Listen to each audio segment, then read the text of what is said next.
Looking back on it now, I remember several calls that probably did have a substantial effect on me, but at the time, I didn't realize it, and I certainly didn't show it. If somebody was to say, boy, that call really affected me, then, you know, we would razz them. It's one of those things that just gets passed on from generation to generation, and it's not always a good thing.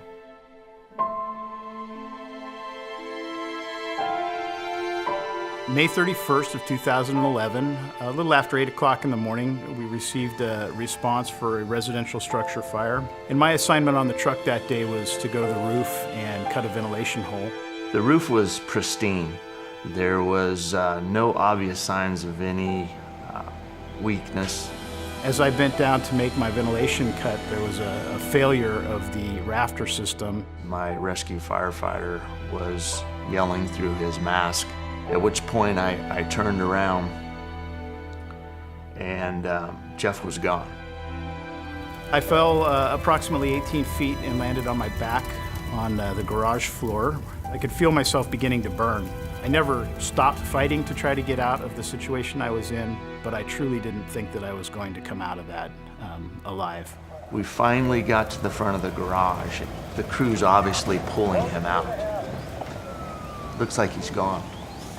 And, you know, in the fire service, we're a family, and I considered Jeff my brother. And I just remember thinking that this is not supposed to happen on my watch. I received second-degree burns over about 10% of my body surface. As far as burn injuries go, they weren't really very significant at the time. I knew he was going to make it, but still, I felt that he was in there because of my action. When I went back to work, I did have a lot of things that brought up what they call triggers. I would open a compartment on the truck and they'd had a fire the night before, and that certain smell of smoke would hit me and it would kind of take me back. When I got calls, there was a physical response to it where I would kind of feel nauseated. I would have a hard time breathing or feel tight-chested and a little short of breath. I became very tense and very angry about a lot of things. The obvious work-related symptoms diminished. So it took me a long time to connect the dots and figure out that those changes that were happening with me were actually because of what had happened to me earlier. I found myself just pacing back and forth and just over and over, just analyzing every aspect of that call. It's killing me inside to think that he's hurt, and it's something that I did. I put on a face and just continued to tell myself, you're gonna get that confidence back. And I did get to the point, and you know, where my confidence was back. But there was always that little seed that was planted, and it affected me, and it's, to this day, still affects me. Families are always the first to notice. They live with you, they know how you were before, and they know what you've become.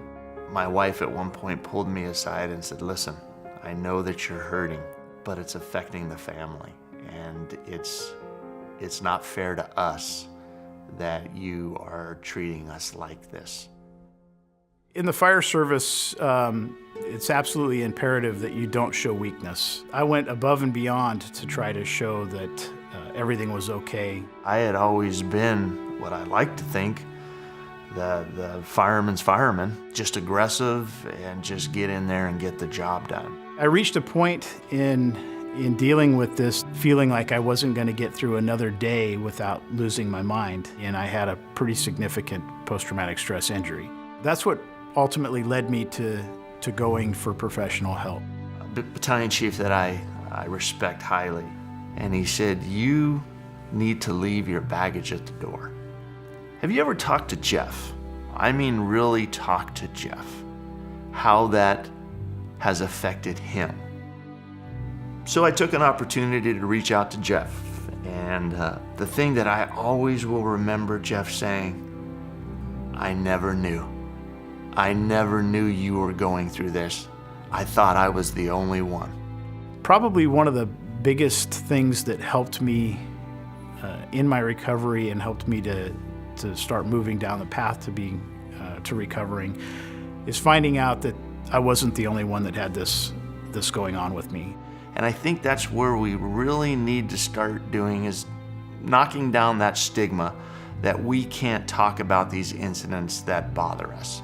And once we understand that, we can change the fire service and we can make it a healthier place. The firefighters of this state go out and put themselves on the line on a daily basis to help rescue others. And there's going to be times where we need a little rescuing ourselves.